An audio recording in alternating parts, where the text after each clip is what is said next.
عبداللہ بننے کے لیے غلامی رسول شرط ہے، نبی پاک کی عزت پرور مٹنا شرط ہے۔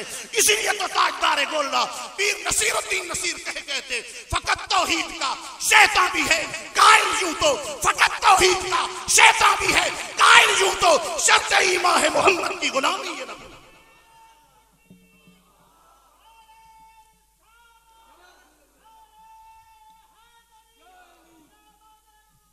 فقط توحید کا شیطان بھی ہے قائل یوں تو، شرط ایمان ہے محمد کی غلامی۔ یہ نہ بھول ان سے نسبت نہ ہو اگر تو محاسن بھی گناہ، گر وہ مائل و شفاعت ہو جرائم بھی قبول۔ انہی الفاظ کے ساتھ دعوت خطاب دے رہا ہوں مجاہد اہل سنت، عظیم مذہبی سکالر حضرت علامہ فاضل جلیل عالم نبیل جناب امیر محمد شاہ صاحب، نعروں سے استقبال کیجیے گا۔ نعرہ تکبیر، نعرہ تکبیر، نعرہ رسالت، لجپال لجپال۔ جو بندے تھوڑے تھوڑے بھائی آپ آگے ہو جائیں کیونکہ جگہ پیچھے تنگ ہے اور پیچھے دھوپ بھی ہے۔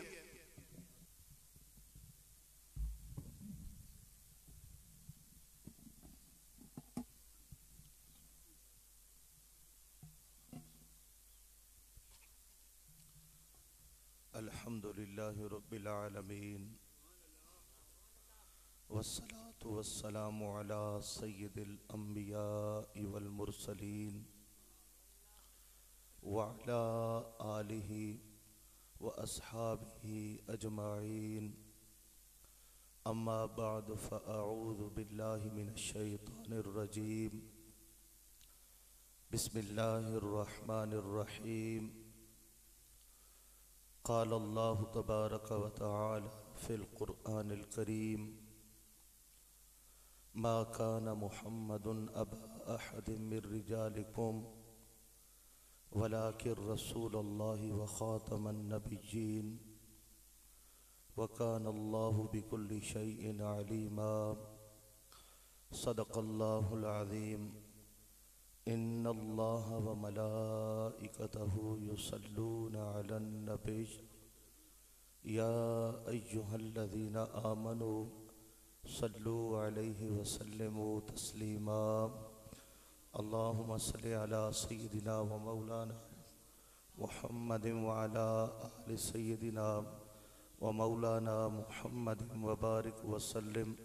بلند آواز الصلاة والسلام عليك يا سيدي يا رسول الله وعلى آلك وأصحابك يا سيدي يا حبيب الله۔ اور بلند آواز الصلاة والسلام علیک یا سیدی یا رحمت للعالمین وعلی آلک و اصحابک یا سیدی یا خاتم النبیین۔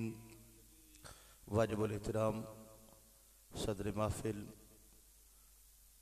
جگر گوشہ مناظر اسلام، استاد العلماء علامہ صاحبزادہ پروفیسر سعید احمد سیالوی صاحب دامت برکاتہم العالیہ، واجب الاحترام برادر مکرم استاد العلماء مفتی محمد رشید احمد سیالوی صاحب دامت برکاتہم القدسیہ، واجب الاحترام فخر سادات مجاہد اہل سنت قبلہ صاحبزادہ سید محمد منصور شاہ صاحب اویسی دامت برکاتہم العالیہ، واجب الاحترام جگر گوشہ استاذ العلماء مجاہد اہل سنت حضرت علامہ صاحبزادہ محمد ضیاء اللہ صدیقی صاحب دامت برکاتہم القدسیہ، واجب الاحترام خطیب پاکستان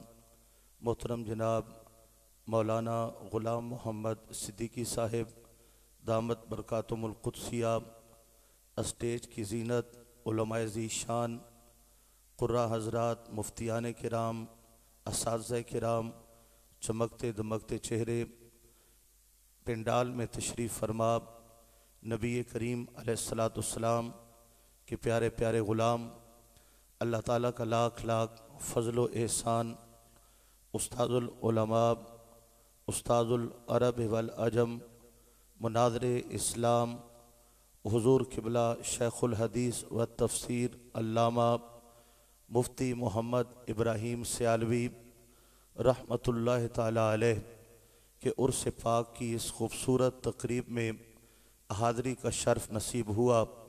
اللہ تعالی ہماری حاضری اپنی بارگاہ میں قبول و منظور فرمائے۔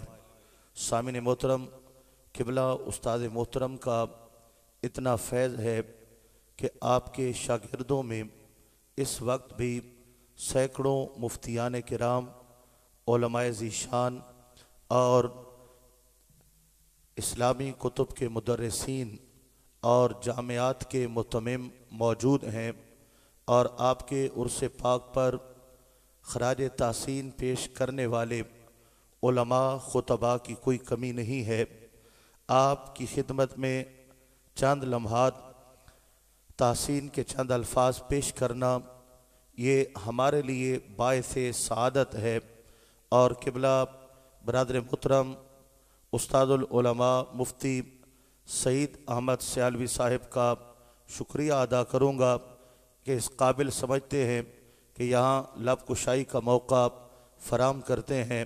اللہ پاک ہمیں اپنے بزرگوں کے نقش قدم پر چلنے کی توفیق عطا فرمائے۔ خطاب اور تقریر وہ تو وہاں ہوتی ہے جہاں عوام موجود ہوتے ہیں، یہاں عوام کے برابر خواص موجود ہیں، لہذا یہاں خطاب و تقریر کی گنجائش نہیں ہے۔ چند الفاظ میں پیش خدمت کروں گا۔ اللہ پاک سمجھ عطا فرمائے، عمل کا جذبہ نصیب فرمائے۔ آقا نامدار نبی کریم علیہ الصلاۃ والتسلیم کو اللہ پاک نے جو بے شمار خوبیاں عطا فرمائیں، ان میں آپ کی ایک شان ختم نبوت ہے۔ شان ختم نبوت کے اندر نبی کریم علیہ الصلاۃ والسلام کی بے شمار خوبیاں پنہاں ہیں۔ میں چند ایک کا ذکر کر کے اپنے موضوع کی طرف آؤں گا۔ بہت مختصر الفاظ اور مختصر وقت میں آپ سبحان اللہ بولتے جائیں گے، میں بات آگے بڑھاتا جاؤں گا۔ سبحان اللہ بلند آواز سے بولیے گا۔ آقا کریم کی شان صفت ختم نبوت میں نبی مکرم علیہ السلام کی بہت سی خوبیاں پنہاں ہیں۔ آپ خاتم النبیین ہیں، آپ کے بعد دنیا میں کوئی نیا نبی رسول نہیں آنے والا۔ یہ ایمانیات اور ضروریات دین میں سے ہے جس عقیدے پر قائم رہنا مومن مسلمان ہونے کے لیے لازم اور فرض ہے، اور اس عقیدے میں ذرا برابر تزلزل آئے تو انسان ایمان سے گیا۔ اس کے لیے حضرت امام اعظم کا یہ قول ہمارے لیے کافی ہے کہ کسی نے اگر جھوٹے نبوت کے دعوے دار سے نبوت کی دلیل مانگی تو وہ بھی خارج از اسلام ہو جائے گا، یعنی دلیل مانگ کر کے اس کا عقیدہ متزلزل ہو رہا ہے کہ وہ عقیدہ اس عقیدے پر پختہ نہیں ہے، تب وہ دلیل مانگ رہا ہے کہ اگر نبی ہو تو دلیل دو۔ جب حضور نے فرمایا نبوت کا دروازہ بند ہے تو پھر دلیل مانگنا بھی جائز نہیں ہے۔ تو بہرحال آقا کریم کے بعد قیامت تک کوئی نبی نہیں آنے والا۔ انبیاء کرام علیہ الصلاۃ والسلام کی جلوہ گری ہوتی ہے، اللہ پاک آسمانی کتابیں صحائف عطا فرماتا ہے، پھر اور انبیاء تشریف لاتے ہیں، رسول آتے ہیں، اور پہلے کلام اور پہلی کتابوں میں سے کچھ احکام باقی رکھے جاتے ہیں، کچھ نئے عطا کر دیے جاتے ہیں، کچھ منسوخ ہو جاتے ہیں، اور نئے ناسخ کی صورت میں احکامات کا نزول ہوتا ہے۔ نبی کریم علیہ الصلاۃ والسلام خاتم النبیین ہے۔ اللہ پاک نے اس لیے حضور کو جو کتاب عطا فرمائی وہ کتاب قرآن مقدس ہے۔ قرآن مقدس ناسخ تو ہے، یعنی پچھلی کتابوں اور احکامات کو قرآن مقدس کے نزول کے بعد منسوخ، لیکن اب قیامت تک کے لیے قرآن ناسخ ہی رہے گا، قرآن منسوخ نہیں ہوگا، کیونکہ حضور کے بعد جس طرح نئے نبی کا ظہور ناممکن ہے، اللہ کی طرف سے نئی کتاب کا نزول بھی ناممکن ہے۔ تو اللہ پاک نے